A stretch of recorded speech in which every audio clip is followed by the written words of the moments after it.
Dear Tina, I'm an American who has been married to an Igbo immigrant from Nigeria for 12 years.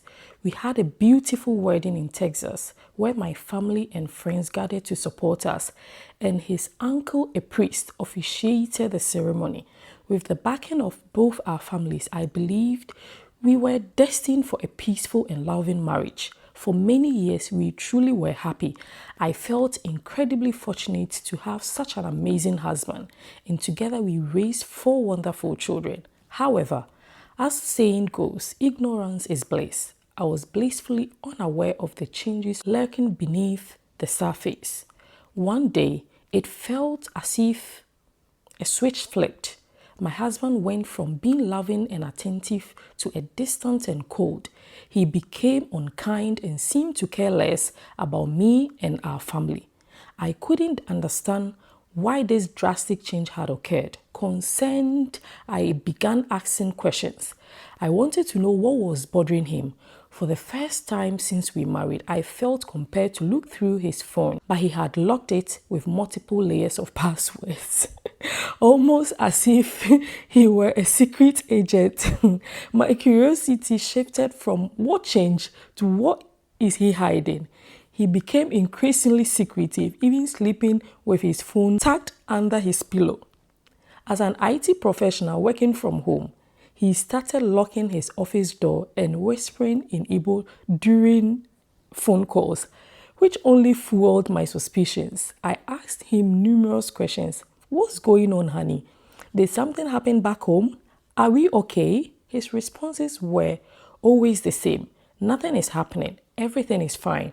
I wanted to believe him, but I couldn't shake the feeling that something was wrong. Eventually, I decided to investigate further. I began recording some of his conversations in his native language, and when I translated them into English, hey, my world shattered.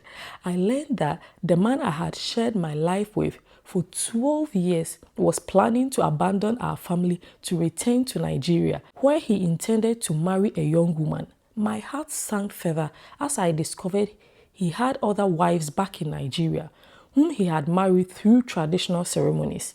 He even had children with them. It felt as if I had been living with a stranger, someone who had hidden his true self from me for over a decade.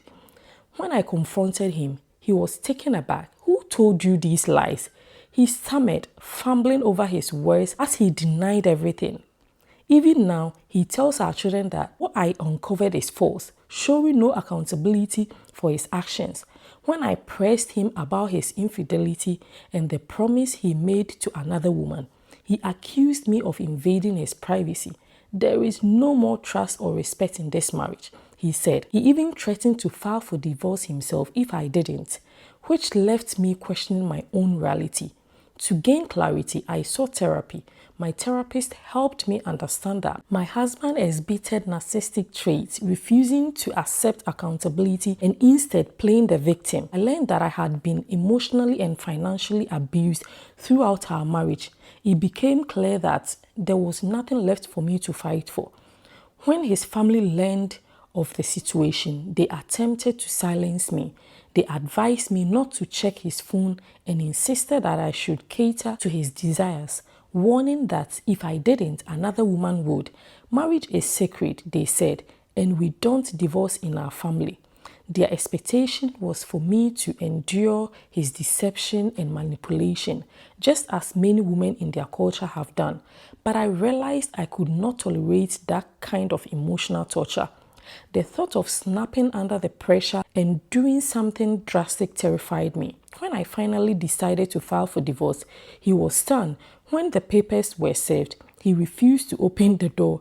I watched it unfold through our home security camera while I was at work.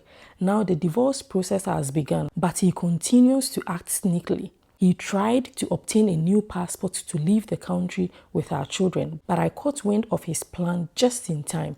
Thankfully, the court issued temporary orders to prevent him from leaving the state. Despite everything, He is still trying to delay the divorce by refusing to submit his financial documents.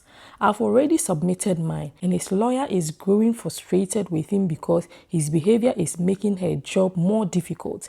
The judge has given him until next month to comply, but I'm unsure if he will. Even now, he exerts control over me, insisting you always be my wife. It's my responsibility to take care of you and the kids. I don't need the government to tell me how to do that. But I'm beyond caring. I just want the divorce finalized so that I can move on and ensure my children's safety. I worry he might attempt to take them to Nigeria permanently after the divorce, and that fear feels very real. I have invested so much in this marriage only to be deceived while he selfishly built a life with his own families. I refuse to walk away empty-handed with 4 kids. I want the house sold so I can move into something smaller. I'm even willing to forgo any alimony owed to me. I just want this chapter of my life to end. This entire order has taught me a great deal about my own strength. Although I feel hurt and betrayed, I have no desire to retaliate against him. My only goal is to ensure the safety of myself and my children. I would appreciate any advice on how to go through this complex situation as I seek to move forward with my life.